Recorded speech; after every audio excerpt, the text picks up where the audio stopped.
Tayo ay nasa ikalima sa ating series ng God's Wake Up Call. Amen?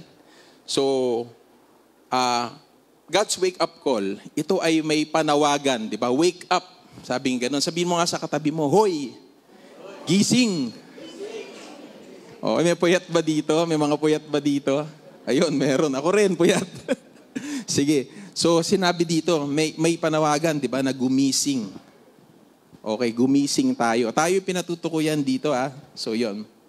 So, ituloy na natin. Next slide. Okay, so ang pinag-uusapan natin for the past 4 weeks, and we are in the 5th week of talking about the parable of the 10 virgins, di ba?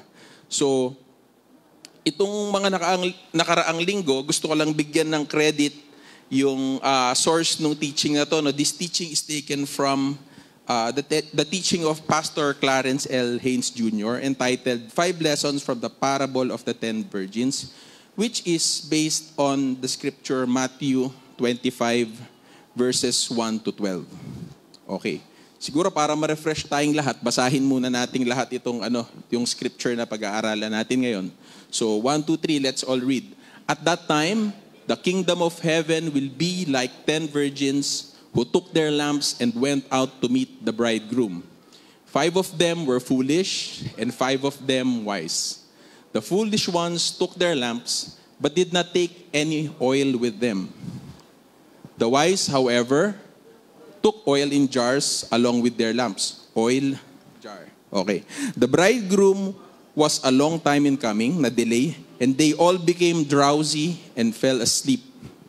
At midnight, the cry rang out, "Here's the bridegroom, come out to meet him." Then all the virgins woke up, trimmed their lamps. The foolish ones said to the wise, "Give us some of your oil, our lamps are going out." "No," they replied, "there may not be enough for both of us and you. Instead, go to those who sell oil and buy some for yourselves." But while they're on their way to buy the oil, the bridegroom arrived. The virgins who were ready went in with him to the wedding banquet, and the door was shut. Later, the others also came. "Sir, sir," they said, "open the door for us." But he replied, "I tell you the truth, I don't know you. Therefore, keep watch, because you do not know the day or the hour." Okay, manalangin tayo sandali. Panginoon, maraming salamat sa pagkakabasa ng iyong salita, O God. Dalangin namin, Panginoon, na kami, O God, ay, Lord, sumunod, Panginoon, sa iyong panawagan, Panginoon, na tunay nga gumising, Panginoon. Bumangon at maging handa, Panginoon, sa iyong pagdating, Panginoon. Dalangin namin, O God, na bigyan mo kami ng kaunawaan sa aming pag-uusapan ngayon, Panginoon.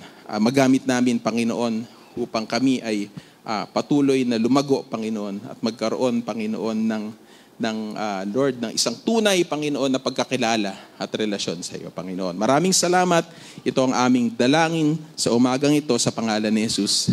Amen. Okay. So, we go to the next slide. Isa-summarize lang natin, pasadahan lang natin ng konti yung mga napag-usapan natin nung mga nakaraang linggo, no? So, the 5 truths that we can take or we learn from the parable. Truth number 1. Basahin nga natin. It's what's inside the lamp that matters most. Often in the Bible, we find that the oil represents the Holy Spirit. Diba? No, sa Old Testament, pagka meron silang ina-anoint na prophet, diba? Anong ginagawa? O kaya hari, diba? Binubuhusan ng langis sa kanyang ulo hanggang ito ay dumaloy hanggang sa balbas niya, tsaka sa kanyang talampakan, iba. Ibig sabihin, ito ay symbolic that the servant of God should be filled, di ba? Hindi lang yung winisikan, di ba? O yung parang inano lang na isang kutsarang langis. Ang na-imagine ko dito, isang galon, baka hindi lang, na langis ang ibinubuhos dun sa lingkod ng Panginoon, di ba? The symbolic of the Holy Spirit being poured to His servants. Okay. In this particular parable, the Holy Spirit is represented by The Holy Spirit, the oil, is represented by one, as we said, the Holy Spirit, the grace of God, and the pure devotion and pursuit of Jesus Christ. Amen? So, dun sa case ng parable of the 10 virgins, meron silang dalang extra deposit nung langis, di ba? Which kept the fire in their lamps burning until the bridegroom arrived. And having that oil, it requires us to have what? The grace of God na na-receive natin, di ba? We love God because what? He first loved us. Di ba? While we were yet sinners, God died for us. Di ba? Hindi niya hinintay, ay magsisimuna to bago ko siya iligtas. No. Ang nag-initiate, ang nag-unang nagmahal ang Panginoon. That is the grace of God. Sabihin mo nga, grace of God. Okay, the next is pure devotion and pursuit of Jesus Christ. While we have received the grace of God, it takes something for us to continually have that grace of God in our lives. How is that? If we have pure devotion to Jesus Christ. Ibig sabihin, pino-pursue natin siya araw-araw. Sabihin mo nga, pursue. Ano ibig sabihin nun? May nililigawan ka. Di ba?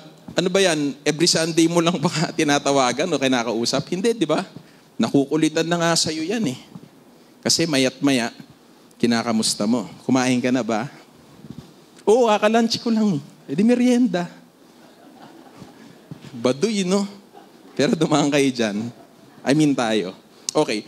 We receive the Holy Spirit by the grace of God when we accepted Jesus our Savior. That's what I said. Okay. We know that we have the Holy Spirit then when the fruits are manifested in our lives. Sabi mo nga fruits.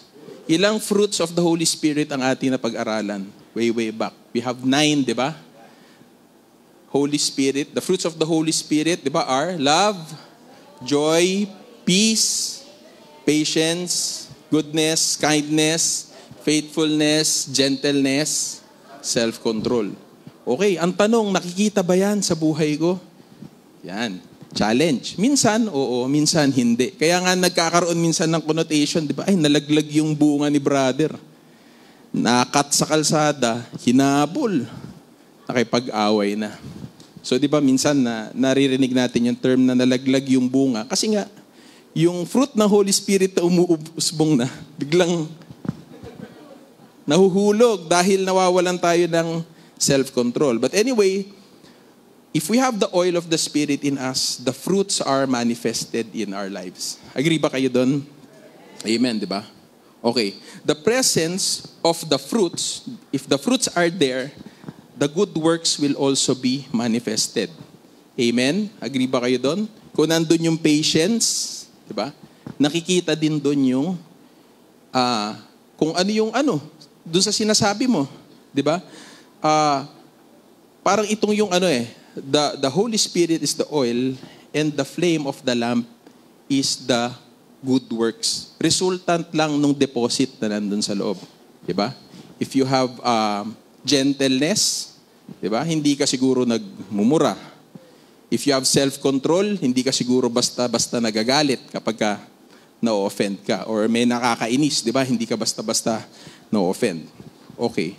Dito makikita natin that the lamp or yung flame is our outward testimony of Christ.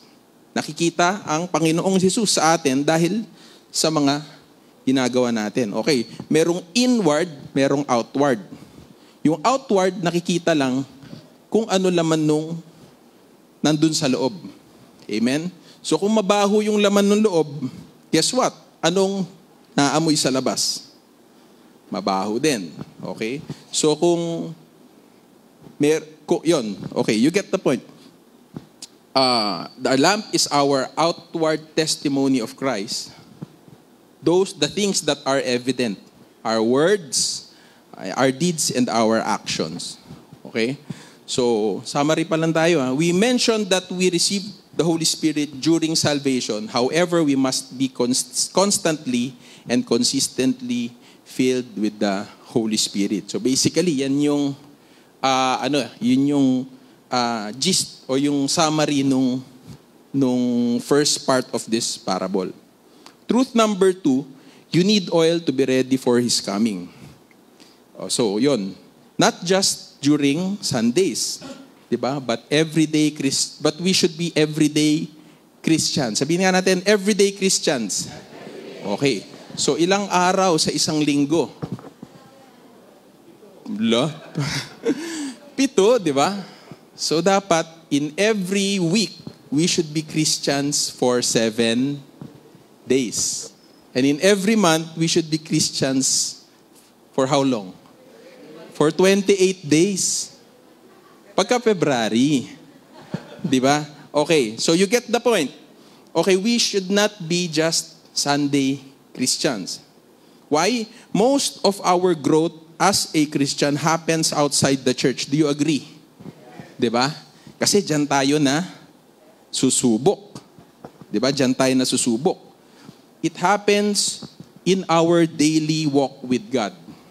Amen? Ano yung daily? Diba? Araw-araw ba tayo nandito? Hindi po, di ba? Matagal na yung 3 oras. Saan tayo naglalagi? We spend most of our time where? At work, at home, di ba? In school, di ba? So, ito yung mga lugar o ito yung mga okasyon kung saan nasusubok ang ating pagiging Kristiyano. Meron pang isang lugar, hindi nyo nasabi. Social media. Agree? Siguro kung may 24 hours a day, 20 hours na sa social media. Pagka-content creator ka siguro. Pero anyway, doon nangyayari ang ating tunay na paglago. Okay? Paano tayo lumalago sa araw-araw na yon? Kapag kasama sa araw-araw, naka-incorporate o naka-embed yung prayer, panalangin, worship, reading and knowing the Word of God, growing in the Word of God. Ibig sabihin, putting the Word of God into action. Diyan, unti-unting lumalakas o nag-grow ang isang Kristiyano. These things fill our lamps with oil and makes us ready for the coming of Jesus Christ. Okay, truth number 3, this is a parable about the rapture. Sabihin mo nga rapture. Okay, so na-discuss to ni Pastor Ayan 2 weeks ago. Okay, this is the day when all the believers will be taken up to heaven without warning. Sabihin mo nga, without warning. Surprise, parang ganun. Ito na, 'di ba? Walang warning, walang anything na sign. Okay? So pagka naghanap tayo ng sign, wala tayong sign. Ito ay dadating ng walang warning. Okay. One day, dadating ang Panginoon. One day, dadating yung rapture. Pero hindi natin alam kung kailan. The parable is about the last days, di ba? Itong araw na to. The last day pala. Okay. Number 4, truth number 4, preparation happens before you die. Sobrang self-explanatory naman to, no? Makakapag-prepare ka pa pagka deads na, hindi na, di ba? So dapat bago dumating yung panahon na yon, we should be already have prepared. Amen? Tayo ba, kunwari mesa ko na, lindol, o kaya ngayon ka pa lang ba gagawa muna ako, lalagay muna ako ng go bag, extra t-shirt, sabon, flashlight, di ba? Gagawin mo ba yon kapag kayo mayanig na? Tapos naglalaglagan na yung kisame. Di ba hindi? Dahil ginawa natin ang preparasyon bago dumating yung panahon na yon. Okay, gulatan na lang to, yung rapture. Di ba? Gulatan na lang siya. Dapat maghanda tayo. Kailan? Kailan tayo dapat maghanda? Kahapon. Hindi, tama. Ngayon na. Sabihin mo, ngayon na. Okay. So, yun. Next slide. Gusto ko lang i-share itong nabasa ko na commentary from Reverend Charles J. Ellicott. Sabi niya dito, the lamp or the torch is obviously the outward life of holiness, by which the disciple of Christ lets his light shine before men. So nakikita, di ba? Nakikita yung laman by what is burning or what is evident outside. And the oil is the divine grace, or more definitely, the gift of the Holy Spirit, without which the torch first burns dimly and then expires. Kasi walang fuel eh. Diba? Walang pinanggagalingan, walang pinaguhugutan. The foolish virgins neglected to see that supply. Okay? Either from the great giver, wala silang personal na connection sa Panginoon, na kaya hindi sila nakakatanggap ng supply of oil, or through the human agencies by which He graciously imparts it. Amen? Diba? Every Sunday, naririnig natin ang word being preached today. Hindi man direkta na ang Panginoon ang nakikipag-usap sa iyo, nakikipag-usap siya sa iyo sa pamamagitan ng kanyang mga lingkod. Amen ba? Amen. And tignan nyo, kung hindi lang kayo Sunday nakaka-receive ng word, di ba mas puno yung tangke natin? Di ba? Monday, Tuesday, Wednesday, Thursday, Friday, Saturday. Kahit papaano nakakapakinig tayo o nakakatanggap tayo ng salita ng Diyos. Anong ibig sabihin nito? Napaka-abundant ng supply, napakalaki ng supply, di ba? But what the five foolish virgins failed to do is that they failed to tap in that supply no matter how abundant the supply is. Amen? Do you agree? Sabi sa Matthew 5:16, in the same way, let your light shine before others that they may see your good deeds and glorify your Father in heaven. Para kanino ba yung mga good deeds na to? Diba? Para ba tayo ay sumikat? Para ba tayo ay batiin ang bait-bait mo o ang galing-galing mo? Diba? Hindi. But all these things is to glorify the Father in heaven. Okay. Yun, nabanggit na natin that we should always have the continuous presence in our lives. Diba? Okay, isang point nang nagusto kong iparating dito, yung, di ba, nanghihingi yung foolish virgins ng oil. Nung dumating na, di ba, tumawag na, oy, padating na yung bridegroom. Bigla sila lahat nagising. Tapos, na-realize nung foolish virgins na wala na pala silang natirang oil. Ano sabi nila?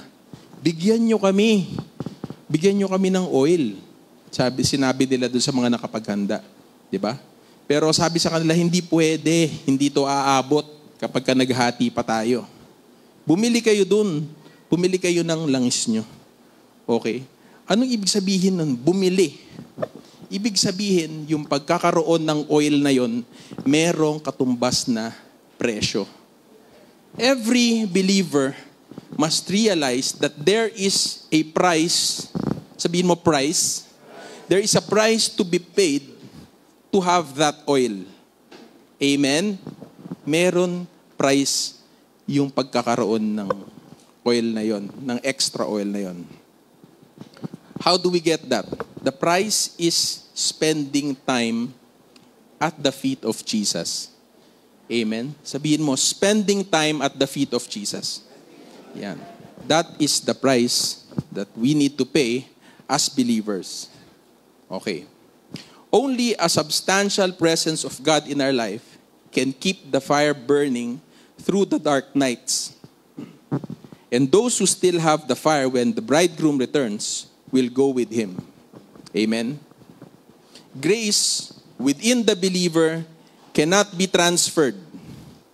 Okay? It cannot be transferred. For example, ikaw ama ng tahanan, you continuously fill your tank with the grace of God or the oil of the Spirit. Diba? Pero yung asawa mo o yung anak mo, hindi mo sila na hikayat na gawin yun. When that day comes, hindi pwedeng, Lord, saalin ko sa kanila yung iba. Total, ang dami ko. Hindi pa pwede, kapatid. Diba? This is personal. It cannot be transferred nor shared. Those who would meet the bridegroom without shame and fear are them that have grace of their own. Sabihin mo, grace of their own. Those who made personal preparation and have personal faith and holiness. Okay. So that sums up the 4 weeks of our learning about the parable. We go to the next slide, please. Truth number 5, the greatest question in life, does Jesus know you? Sabi sa Matthew 25, verse 10 to 13, which is part of our story, "And while they went to buy, the bridegroom came, and those who were ready went in with him to the wedding, and the door was shut." So ito na, nung bumili na, nagsibilihan na, pagdating nila, dumating na yung bridegroom, tapos napagsarahan sila. Okay, and then afterward, the other virgins came, also saying, "Lord, Lord, open to us." But he answered and said, "Assuredly, I say to you, I do not know you." Okay. Sa Tagalog, hindi kita kilala. Nahuyo. Diba? Huyo ka sa akin, diba? Bakit? Kasi wala sila. Unang-una, wala sila dun dumating eh. Okay. So, meron pang isang occasion or may instance pa sa scripture kung saan nabasa natin tong mga katagang to, "I do not know you." Sabi sa Matthew 7:21, basahin po natin. "Not everyone who says to me, 'Lord, Lord,' will enter the kingdom of heaven, but only he who does the will of my Father who is in heaven. Many will say to me on that day, 'Lord, Lord, did we not prophesy in your name, and in your name drive out demons and perform many miracles?' Then I will tell them plainly, 'I never knew you. Away from me, you evil doers.'" Okay? So makikita natin dito sa dalawang example na to, na scripture, is hindi kilala nila yung Panginoon eh. Di ba tinatawag nga nila, "Lord, Lord." Ibig sabihin, meron silang knowledge of who the Lord is. But then, the Lord doesn't know them in return. Okay? And because of this, dahil hindi sila, nahuyo sila kay Lord, they were not allowed to enter. Amen? Hindi sila pinayagan na sumali o pumasok dahil hindi sila kilala ng Panginoon. Next slide po. Does Jesus know you? What does the Bible say about being known by God? Okay, tignan natin. I have some scriptures here na kung saan pwede nating magkaroon tayo ng idea kung anong ibig sabihin to be known by God. Okay. What does the Bible say about being known by God? Sabi sa John 10:14, "I am the good shepherd. I know my sheep, and my sheep know me." Okay? Pakikita natin dito, merong evident na relationship between the shepherd and the sheep. Okay? Parang kunwari, meron kang alagang aso, sabihin na natin. Sino dito may alagang aso? Di ba? Naririnig pa lang ng aso yung kaluskos ng paa mo, na-excite na siya. Bakit? Kilala ka eh. Alam niya yung amoy mo, alam niya yung sound ng yabag ng paa mo, di ba? Alam niya yung sound ng boses mo. Bakit? Kasi meron kayong connection. Meron kayong relasyon. Okay? John 10:27 to 28, "My sheep hear my voice, and I know them, and they follow me, and I give unto them eternal life, and they shall never perish, neither shall any man pluck them out of my hand." Okay? "My sheep hear my voice." Diba? "And I know them." Papansin natin dito, kilala sila ng Panginoon dahil alam nila ang boses ng kanilang Panginoon.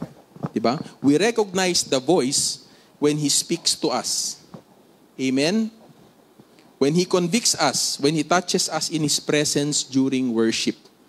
Anong key element dito? Merong ugnayan. Amen ba? Sabihin mo nga ugnayan. Yung malaman mo o ma-recognize mo yung boses ng isang tao, ibig sabihin meron kayong ugnayan. Diba? Kilala mo siya. Hindi yung kilala mo siya pero hindi ka niya kilala. Diba? Love mo siya pero hindi ka niya love. Hindi, parang ano lang yon. Pero, yun yung point nun, di ba? You must have spent a reasonable amount of time with that person you're having a relationship with to have known his or her voice. Amen? Okay. So yun, we recognize the voice of God and we follow the voice. Okay. Our next scripture is 1 Corinthians 8:3. "But whosoever loves God is known by God. Okay? Yung daw nagmamahal sa Panginoon ay kinikilala ng Panginoon. Amen ba? Okay. If you love someone, and what does it mean? What does it mean when you love someone? Sa atin na lang. Di ba? Ako, bilang ama, bilang isang ama rin, anong ibig sabihin sa akin ng love? Isa lang siguro, maraming maraming aspect ang pag-ibig. Pero ako bilang tatay, 'di ba? Ano yung expression ko ng love sa mga anak ko? 'Di ba? We as parents, we put our children first. 'Di ba? Inuuna natin kasi mahal natin. 'Di ba? Dahil inuuna natin, we are also willing to make sacrifice for them. Agree ba kayo doon? Amen. Naalala ko yung isang time na naoperahan niyo si Rafi dahil nagkaroon siya ng hiwa dito dahil tumama sa semento. Di ba? Tapos nakita ko tinurukan ng general anesthesia tapos nakatulog. Tapos nung inoperahan, tapos nagising, parang gaganon-ganon. 3 years old lang siya nun. Anong puso ng isang ama pagdating sa ganon? Baka pwedeng ako na lang, di ba? Di ba? Lagi ba nating naririnig yun o nasasabi ba natin yan? Di ba? Pagka kinukumbulsyon yung bata, Lord, baka pwedeng ako na lang. Di ba? Sino dito ang nakapagsabi na nun at one point in their life? Di ba? Parang gusto natin akuin yung pain yung sakit nila. Di ba? Pero on the side note, ang gusto marinig sa'yo ni Lord, Lord, pagalingin mo yung anak ko. Dahil pinagaling mo na siya, wag ako na lang. Di ba? Dahil pinagaling mo na siya. Okay, how does a spouse show love to his or her partner? How does a husband or a wife show love to his or her partner? Di ba? They serve each other. Di ba? Kaya saludo ako dun sa mga sa mga ama ng tahanan na naglalaba. Di ba? Naglalaba ba sila? Ano bang dahilan kung bakit sila naglalaba? Kasi sila yung mas malakas. Tama, di ba? Doon sa mag-asawa, sino yung mas malakas? Sige nga. Oh. Kaya di ba, karaniwan ang washing machine natin, anong kulay? Kulay blue. Di ba? Kasi panlalaki yung washing machine. Agree ba kayo doon? O sino dito ang may washing machine na hindi blue? Di ba blue? Blue washing machine, blue yung hanger, blue yung sipet, blue yung sampay, pati hamper blue. Di ba? Bakit? Kasi panlalaki yun. Di ba? Pati sabon, blue. Pati softener, blue. Di ba? Okay. So, ang paglalaba sa lalaki kasi, gawain niya ng mas malakas. Okay. Amen. Sige, sabihin natin, amen. Okay.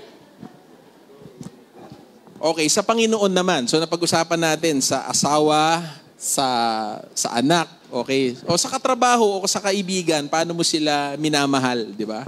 O kaya sa boss mo. O pinapakita mo sa boss mo na mahal mo siya kapag ginagawa mo ng maayos yung trabaho, di ba? Sabi sa Bible, di ba? In everything you do, work at it with all your heart, buong puso, as working for the Lord. Amen? Okay? Kasi ang master natin, ultimately, ang master natin ay hindi yung boss natin. Kung sino yung nasa taas na nagtalaga sa kanya dyan, yun ang ating tunay na pinaglilingkuran. Okay. How you value His word and His will, ito naman yung kay God. Di ba? Paano natin papakita sa Panginoon na mahal natin siya? Okay? Sinusunod natin ang sinasabi niya sa kanyang salita.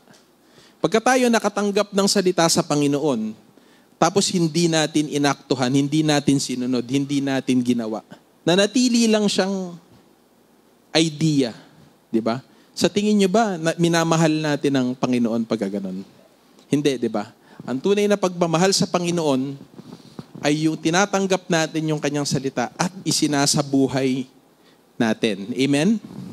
So, that is how we love God when we honor Him. Isa pa, lahat tayo, ako naniniwala, binigyan ng talento o ng kakayahan o ng abilidad. Diba? Meron tayong kanya-kanyang abilidad. Siguro yung iba, hindi pa natin na-discover, pero ako naniniwala, lahat ng tao may kaloob Di ba? Kapag ginagamit natin yung kaloob na yon upang, di ba sabi, let your light burn so that it will glorify the Father in heaven. Di ba? Pagka ginagamit natin yung abilidad natin, yung talent natin para itaas ang pangalan ng Panginoon, di ba? That is also an expression of our love for God. It requires talent, time, resources, and all these things. So, I go to the last verse. 2 Timothy 2:19. Okay, sabi dito, but God's strong foundation never moves. And these words are written on it. The Lord knows those who belong to Him. Also, these words are written there. Everyone who says they believe in the Lord must stop doing wrong. Okay? Sabi dito, if we believe in the Lord, we must stop doing wrong.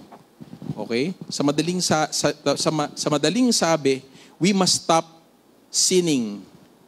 Okay? Hindi ko sinasabi dito na hindi tayo nagkakasala. Nagkakasala pa rin tayo every now and then. But pagka sinabi dito, we should stop sinning. There is a certain thing in your life that maybe God does not approve of it. Diba? And having the Holy Spirit in you, you have a witness. May conviction ka. Kinakausap ka ng Panginoon. Hindi ako naniniwalang hindi ka kinakausap ng Panginoon. Dahil nung nakilala mo siya, di ba sabi sa Bible, pinalambot niya yung puso natin. At dahil doon, merong boses o may ugnayan sa atin ng Panginoon. Kinakausap niya tayo kung meron isang bagay sa buhay natin na hindi okay. Di ba? If everyone who says they believe in God, they must stop doing wrong. So dito makikita natin sa 4 na passages na to, na kilala ng Panginoon yung pinapatukuyan niya. Diba? Next slide please. Jesus knowing you has nothing to do with all your deeds and actions. Jesus knowing you has to do with putting your trust in Him as Lord and Savior. Ang bottom line ng mga pinag-usapan nating verses ay ito. Merong dapat relationship with God. Amen? Sabihin mo nga, relationship. Okay. A relationship with God is had or is received or is meron ka by making Him your Lord and Savior. Amen? Making Him your Lord and Savior means you fully entrust your life to Him. Okay? You live according to God's purpose. Okay? In short, na-born again tayo, nakilala natin siya, at sinusunod natin yung kanyang mga utos o kanyang mga salita. Di ba? Hindi relihiyon, mga kapatid. Sabi mo nga relihiyon. Okay, yung relihiyon, hindi yon ang habol ng Panginoon sa atin. Amen? Ang habol ng Panginoon sa atin ay personal relationship. Sabihin mo nga, personal relationship. Okay. Hindi relihiyon kung hindi isang personal na relasyon sa Kanya. Na tayo bilang mga Kanyang anak, yun din dapat ang pinaperson natin sa Panginoon. Amen? Hindi yung pagkakaroon ng religion. Hindi mahalaga yun. Ang mahalaga, meron tayong personal na relationship sa Panginoon. Okay? Kaya sinasabi kanina, hindi natatapos sa pag-attend lang dito yan. Hindi pa natatapos sa pa-amen lang, mga kapatid. Meron dapat personal na relasyon sa Panginoon. Okay. Next slide, please. The parable of the 10 virgins is a wake-up call. Amen? First, to those who don't know Jesus. Ito mga kapatid, yung mga nakikita natin, na mga kasama natin sa trabaho or sa eskwelahan or sa araw-araw lang natin na pamumuhay. Sila yung mga hindi pa sila nakakarinig kung sino ang Panginoon.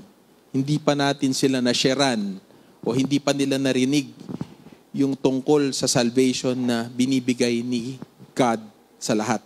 Okay? But for us who already know Jesus, this is a wake-up call to those who may know Jesus, kilala siya, but are not really walking with God. They are those who God does not really know. Okay? Doon sa ating kwento, sila yung mga virgin na walang dalang extra oil. Oil. Diba? Walang oil. Okay. So praying the prayer of acceptance or receiving Jesus, diba, is not enough. We must have a true relationship with God. Yan ang challenge sa atin sa umagang ito. Amen? We must have a true, a genuine, a growing relationship with God. Okay? So, are you allowing God to influence you? Diba? Diba? Are you walking with God? Yun muna. Are you walking with God? Sa araw-araw mo ba na buhay Kristiyano? Diba? Kasama ba ang Panginoon? Hinahanap mo ba siya? Sinasabi mo ba sa Kanya, Lord, tulungan mo ako sa araw na ito, di ba? O kaya meron kang desisyon na kailangan gawin sa buhay mo. Ini-involve mo ba ang Panginoon? Nai-impluensyahan ba yung mga desisyon mo ng salita ng Diyos? Amen? Are you allowing Him to continually change you? Kaya nung sinasabi ko kanina, merong pangungusap sa atin ng Panginoon. Hinahayaan mo ba siya na mangusap sa'yo? Amen? Do you give Him time so that He can talk to you? Okay, saan nangyayari yun? Sa quiet time, sa devotion. Di ba? Hindi tayo dapat pagkagising, rat-rat kagad. Di ba? Dapat bigyan natin ng Panginoon ng opportunity na tayo naman yung kausapin. Di ba? Okay. Do you allow Him to continually change you to be like Christ, di ba? Are you pursuing Christ every day? Yan. In short, are your lamps empty of oil? Or oil? Okay. Yun. So, next slide please. Okay. So ito, in closing, napakaigsi lang nung mensahe ko ngayon, no? Pero I hope that you get the importance of what it is talaga to have a relationship with God. Sabi sa Matthew 25:13, watch therefore, for you know neither the day nor the hour in which the Son of Man is coming. Amen? We must individually receive Jesus Christ and Savior, and we must personally cultivate our relationship with Him. Amen? Amen. So that sums up our message. I hope that you have received a revelation of what God wants us to have. A pure, an open relationship with God. Amen? Pwede ba tayong tumayo? Pwede